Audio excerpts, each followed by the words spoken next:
The quarterly forecast vanished from the projector screen. In its place, a picture of my car flashed into view, parked outside my son's elementary school. Every head in the conference room swiveled towards me. The new intern, Winnie, planted her hands on the table, her face glowing with the thrill of a righteous crusade. "Mr. Anderson," she announced, her voice sharp enough to cut glass. "I need to report a serious misuse of company property." She slapped a stack of photos onto the polished wood. "Ms. Clark has been using the company car as her personal taxi service, picking up her kid, running errands, taking it home on weekends. This is a flagrant violation of policy." The room went dead silent. A chill snaked up my spine, despite the stuffy air. I almost pitied the girl's wide-eyed ambition. She was right about one thing. That was my car. My 6-figure luxury sedan, which I'd lent to the company 3 years ago so we could impress clients. Free of charge. Winnie flipped to the next slide, a spreadsheet. I've run the numbers. Based on her commute and personal trips, she's costing the company thousands a month in fuel and depreciation alone. She turned to the man at the head of the table. "Sir, we're supposed to be cutting costs, not funding a manager's lifestyle. This needs to be dealt with." All eyes landed on Noah Anderson, my old college friend and the CEO of the company we built from nothing. I remembered the nights we couldn't make payroll, when I drained my savings to keep us afloat.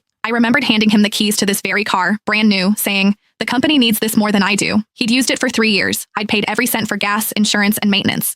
I'd even been the one to drive it to the airport for client pickups when our driver was out. Everyone in this room knew it was my car. Trevor from marketing, who just last week borrowed it to take his father to the hospital, was suddenly fascinated by his keyboard. Macy from reception, who took it for joyrides every month, shot me a look of pure disgust. Noah's fingers tapped a slow, deliberate rhythm on the table, his tell when he was weighing his options. He wouldn't meet my gaze. "Ava." His voice was cold, unfamiliar. Is what Winnie said true? The air left my lungs. True? Was it true that a year ago I'd mortgaged this car to cover salaries and he'd clapped my shoulder saying, "You saved us, Ava"? Was it true that 3 years ago he promised, "When we make it big, I'll buy you a new one"? He was really asking me this. My voice was steady when I finally spoke. "What do you think, Noah?" He looked away. "The evidence is clear, and rules are rules, Ava. Even for a founder, public and private have to be separate. That's the bottom line." He took a breath. "Hand over the keys. The car will be managed by admin from now on. As for the costs Winnie calculated, finance will deduct them from your salary." A triumphant smirk bloomed on Winnie's face. "Mr. Anderson is right.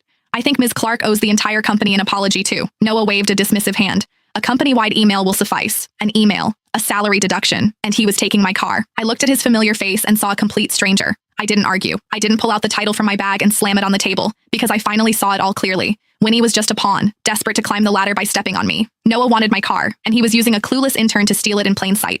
3 years is a long time. Long enough for a lie to feel like the truth, for a gift to be mistaken for an entitlement. I stood, my movements slow and deliberate. I pulled the keys from my bag and set them on the conference table. The metallic clink cut through the silence. "Fine. I accept the decision." My eyes found Noah's, a faint, cold smile touching my lips. "I hope the car continues to bring the company good luck." Noah, who had clearly braced for a fight, let out a slow breath. The tension drained from his shoulders. "Ava, it's for the best. You have to understand, my hands are tied here." When he snatched the keys, clutching them like a trophy. "See, if you just cooperated, we wouldn't have had to make this a public spectacle." I gave her a long look, a flicker of pity the only thing I felt. She had no idea what she was holding. She thought she'd just won the battle.